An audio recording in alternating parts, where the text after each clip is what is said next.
नमस्कार दोस्तों, मैं हूं श्रीकांत ननावत। आज मैं आपको ले जा रहा हूं एक ऐसी यात्रा पर जहां मंजिल से ज़्यादा मायने रखती है माँ का बुलावा। साल 2000 था। एक मामूली सी पार्टी रात। दोस्तों में से एक बोला, मैं वैष्णो देवी जा रहा हूँ। मैंने पूछा, वो क्या है? वो मुस्कुराया, माँ वैष्णवी वो तभी बुलाती है जब वक्त आता है। मुझे बस ये समझ आया, जम्मू का सफ़र, पहाड़ों का ट्रिप, खर्चा था 4000 रुपये और मेरे पास बिल्कुल उतने ही थे, बचत किए हुए कॉइन्स, छोटी छोटी जेब खर्चे से। मैं चल पड़ा। मेरे लिए वह एक हॉलीडे था, पर destiny had something else plan for me. वहां पहुंचकर पता चला पुराना गुफा खुली है। कहाँ जाता है ये साल में बस कुछ दिन ही होती है। गुफा फूलों से सज गई थी। रंग, खुशबू और शक्ति तीनों एक साथ महसूस हुए। उस रात हम खुले आसमान के नीचे सोए। -3 डिग्री टेम्परेचर, लेकिन दिल में अजीब सा सुकून था, जैसे माँ ने हमें ओढ़ रखा हो। अगली सुबह हम कटरा से नीचे आए, पटनी टॉप और नथा टॉप गए। हर तरफ सफ़ेद बर्फ, हर कोने में खामोशी।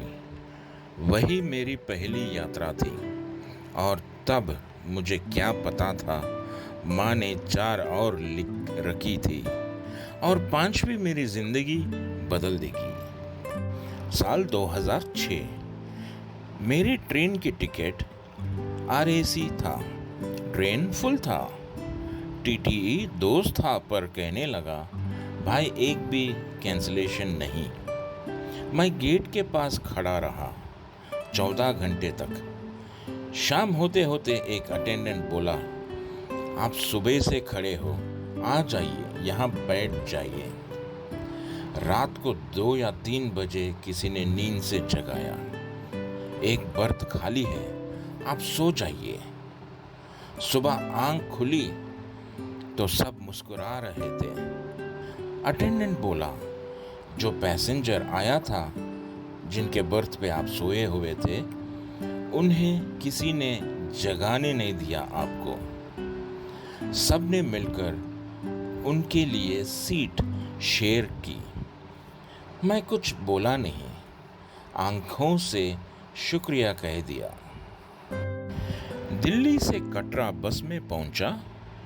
सुबह 8 बजे चढ़ाई शुरू की, नंगे पांव। ठंड हड्डियों तक चुभ रही थी, पर हर कदम जैसे किसी ने खींच लिया ऊपर। शाम 9 बजे भवन पहुंचा। लॉकर फुल, जगह नहीं थी।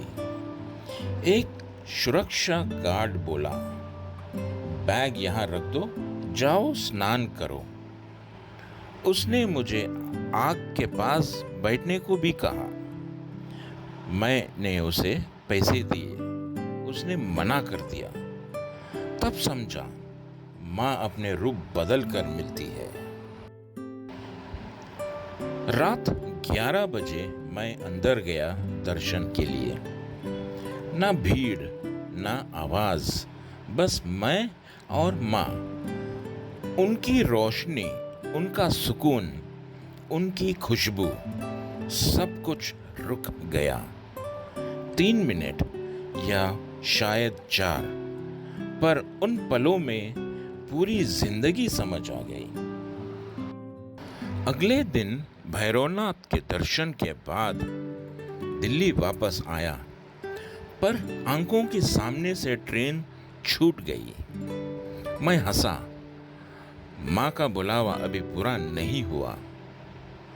अगली शाम ट्रेन में चढ़ा, कोच खाली, और वही TTE जो मेरा दोस्त था फिर से मिल गया। इस बार सब खामोश, सब सुकून भरा, जैसे माँ कह रही हो, अब आराम कर बेटा।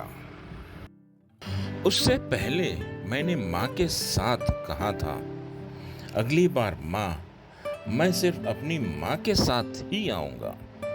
और तब से मैं बस उनका बुलावा का इंतज़ार कर रहा हूँ।